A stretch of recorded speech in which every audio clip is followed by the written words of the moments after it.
This that you're looking at is an AK-47 assault rifle. Except it's actually not. This is actually an AKM, a modified production design designed in the 50s. The original AK-47 was designed in the Second World War by tankist Mikhail Kalashnikov, who thought that the Russian army needed more firepower for their tankists. Initially, the AK-47 was difficult to produce, and went through 3 separate construction methods, known as the Type 1, Type 2, and Type 3 AKs, until eventually it was settled upon this, the AKM, which has been renowned as one of the most widespread and easily produced guns in the entire world.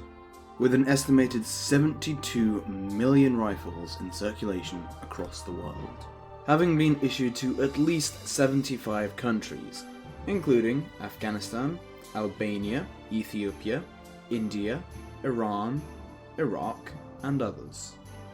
It is said that 1 in every 5 firearms is a Kalashnikov-type assault rifle. This phenomenon is not only limited to Soviet firearms, but also to other pieces of equipment that they produced, such as the T-55 tank, and its successor the T-72, both of which are some of the most widely produced tanks in the history of the world, with estimates for T-54/55 numbers ranging between 86,000 and 100,000, and T-72 numbers estimated to be around 25,000. So why? Well, it all goes down to the Soviet economy, and there is much that these examples can tell us about the workings of the Soviet economy. You see, the Soviet economy was a centrally planned economy, meaning that all decisions for production had to be made top-down by a small collection of bureaucrats. This is because in the Soviet Union, entrepreneurship was seen as capitalist, and thus wasn't allowed, because it would result in the private ownership of the means of production. In a privately owned economy like the West, any private individual has input on the way the economy is run, and if a good is desired, any individual can step up and produce it. Under a centrally planned economy, as was seen in the Soviet Union, and appears to be common in many dictatorships, this is not possible, and all decisions for production have to be approved by the government. This leads to a very uncreative set of industries and production, as the small amount of people responsible for the economy are not able to see everything that needs to be produced. Because of this, you see a phenomenon that I like to call the arms dealer state, in which this uncreative set of bureaucrats, instead of trying to create a wide and diverse economy, instead focuses on one single aspect and then uses that to finance everything else that the state needs. This is most obvious in oil countries such as Saudi Arabia or Venezuela, where the entire country is propped up on oil money. However, in the Soviet Union, the country was instead propped up by the production of weapons of war, as seen here.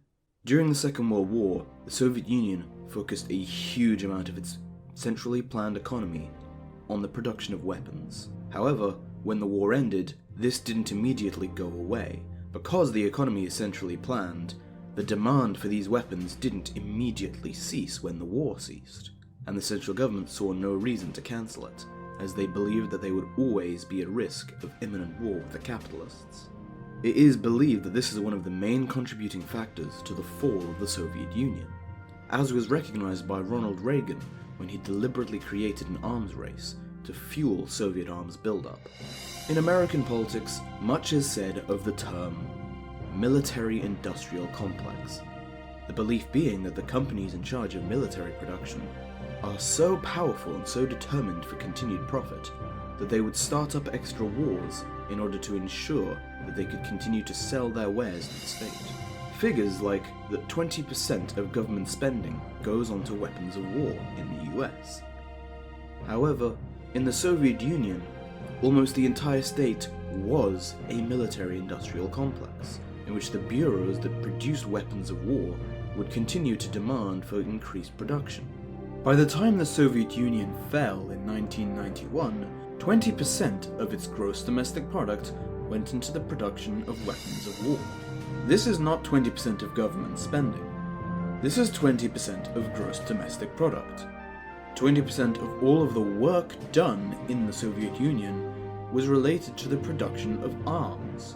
These weapons, which would no longer be useful to the Soviets once they had reached a certain number, would then be sold abroad in their client states, and this would be used to finance the rest of the Soviet economy and buy everything that the unimaginative bureaucrats were not producing.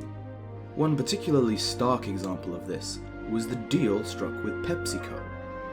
A deal was struck with PepsiCo to trade Pepsi for Stolichnaya vodka at a rate of 1 bottle for 1 bottle.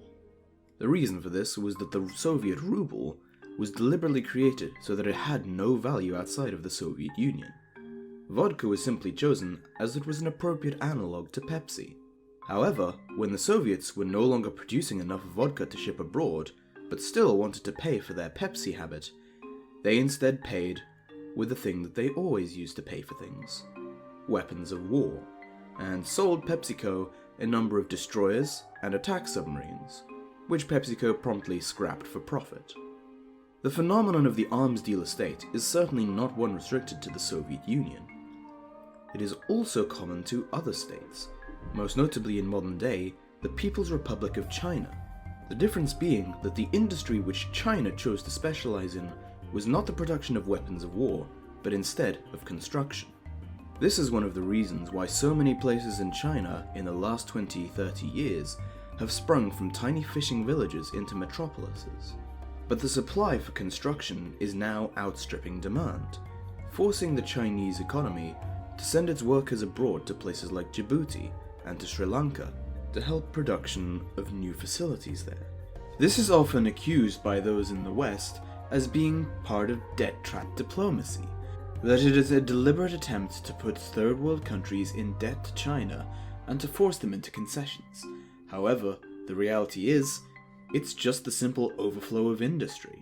China is no longer able to supply jobs in construction for all of its construction workers, so instead exports it abroad to third world countries. As this is easier than diversifying the economy, when there are so many workers who have experience in this field who can simply be exported. Strangely, it seems that this is a feature common to many centrally planned economies, which themselves are extremely common to dictatorships.